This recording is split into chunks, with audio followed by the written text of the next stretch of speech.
Hey, I'd like to welcome you to another episode of the Mission Matters Marketing Podcast, your source for all things marketing.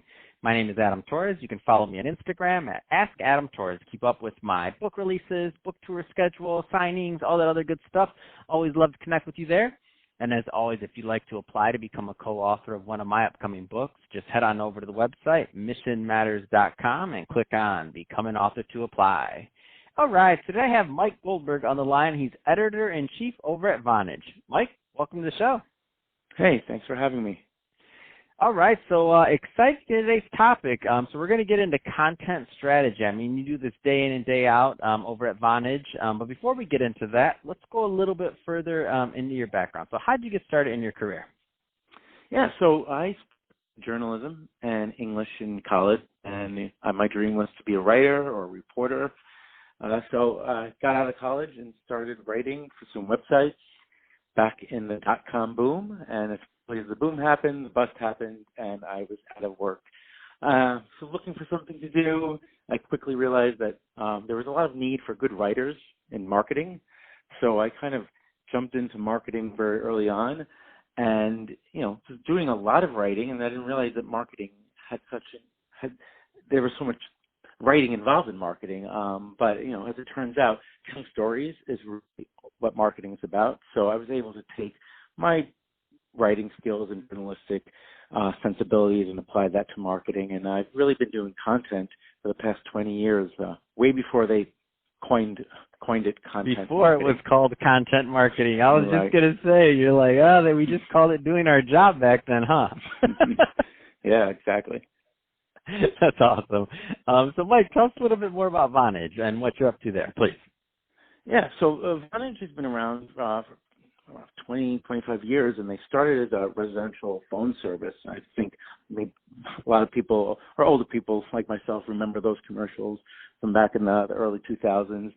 But they really pivoted away from the residential phone space into being more of a B2B telecommunications provider. So they help companies manage all of their communications, their APIs, all the different applications that help businesses have employees do remote work, help businesses have all that back end, have agents talk to customers through mobile apps. So really in driving B2B communications. And I recently joined there about 3 months ago. I was in the office really only a week or two before all of the world just changed.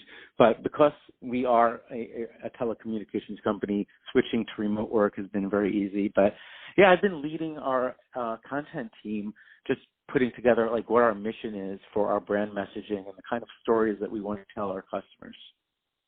That's awesome. And I think that's also a great transition. So content strategy, a lot of business owners, entrepreneurs, executives out there listening, and you're a veteran again. Before content strategy was a thing, you were doing it.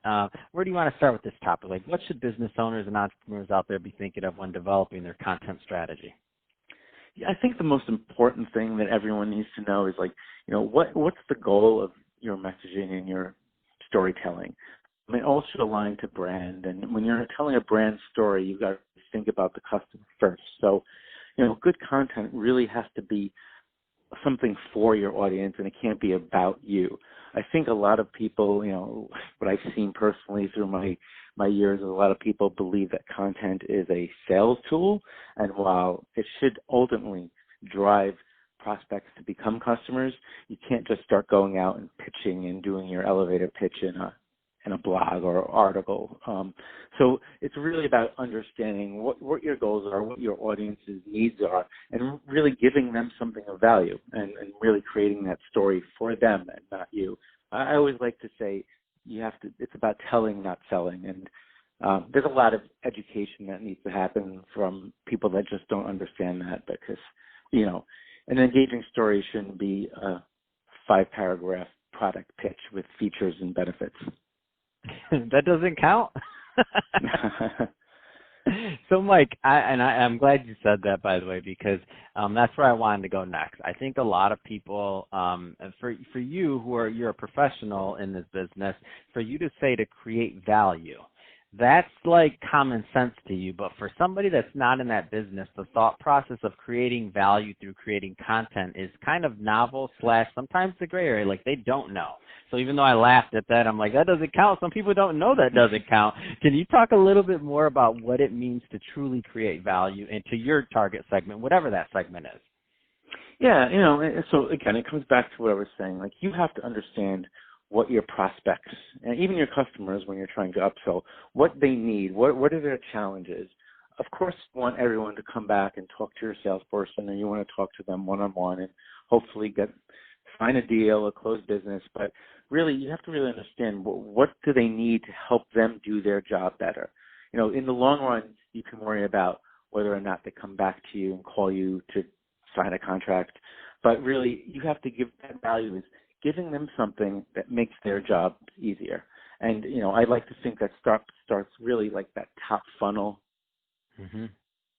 exploring, they're searching for things because they have a problem, so they're looking for an answer. And good content should be the answer to everyone's question, especially your customers.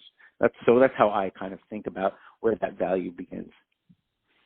That's awesome, and I agree with that. When you think top of funnel, you don't have permission to make the sale yet or to ask for the sale. Sure, you might get lucky on some, but that's not the point for your broader strategy long term. So, no, I love it. It's great stuff. So, Mike, you've been in the industry a long time, been creating content a long time. What excites you right now? Like, what are you seeing in the market? It could be technology, it could be style, it could be, whatever it is. What, from your vantage point, kind of excites you in content marketing and content strategy overall right now? Yeah, I'm going to have to say, and this is not, I don't like to give you the product pitch for Vantage, because we enable. I want you to be excited. If you're excited about Vonage, put it this way: you've been in the business this long. You just joined Vonage. You've been there 3 or 4 months. You better be excited. Pitch us. Tell us what excites you about Vonage. Yeah, well, it's this remote work. The world has changed. Everyone's now a remote worker, whether they like it or not. And things are starting to slowly open. Hopefully, maybe a little quicker than what we can expect, but people are going to start going back to the office. Maybe, I don't know. While some of our daily lives will go back to normal, I don't think everyone's going to be rushing to work back in an office 5 days a week. So there's a lot of trying to understand ways to enable remote work or semi-remote telecommunication from home, and there's a lot of different platforms and technology to enable that. Vonage has a lot of different platforms and tools that help large enterprise businesses and even small and medium businesses not just have their employees work from home, but enable that business mobile with their customers. So that's really interesting to me. There's so many things you can write about on that topic from a writing perspective of all the different tools and best practices. So, that's where my mind is at right now, and I would think a lot of people are thinking that as well right now. Man, talk about not saying we'd ever want this to happen, anything negative like what is happening, but you landing and being at Vonage during this time to create content. It's really the renaissance of this whole new thing of recreating or telling the story of what this new normal looks like, and you're smack in the middle of it for business owners right now. That's amazing. Yeah, definitely. So, Mike, that being said, if somebody's listening to this and they want to learn more either about your work and what you're doing, or also about Vonage and what Vonage offers and the services, what's the best way for people to follow up? Well, of course, if they want to learn more about remote work and telecommunications, they can go to Vonage.com. I would recommend people check out our resources section, because that's where a lot of our educational thought leadership content lives. So you don't have to feel like you're reading product spec sheets. Just you'll learn more about the industry. And I have an article in there. And if you're a fan of the TV show The Office, I kind of put out a scenario of what it would look like if the TV show The Office had a become a remote office. So, oh my gosh, yeah. that is hilarious, Mike. That's what you call providing value, because I'm already laughing and I can't even. Michael Scott is like remote. Can you imagine having that guy in a Zoom or on any on any platform? Right, exactly. That's why I had a lot of fun writing it. So I hope people have fun reading that. Again, I don't mention Vonage. It lives on our site, but I'm just trying to tell a story that hopefully engages somebody, and then they can take the next step and visit deeper down into our site. So, yeah, I definitely tell people check that story out. And then I have my website where I have a lot of my work I've done throughout the years. Mike Goldberg B2B.com. Fantastic. Well, Mike, really appreciate you coming on the show today and sharing more about your background and all the great stuff you're doing over at Vantage.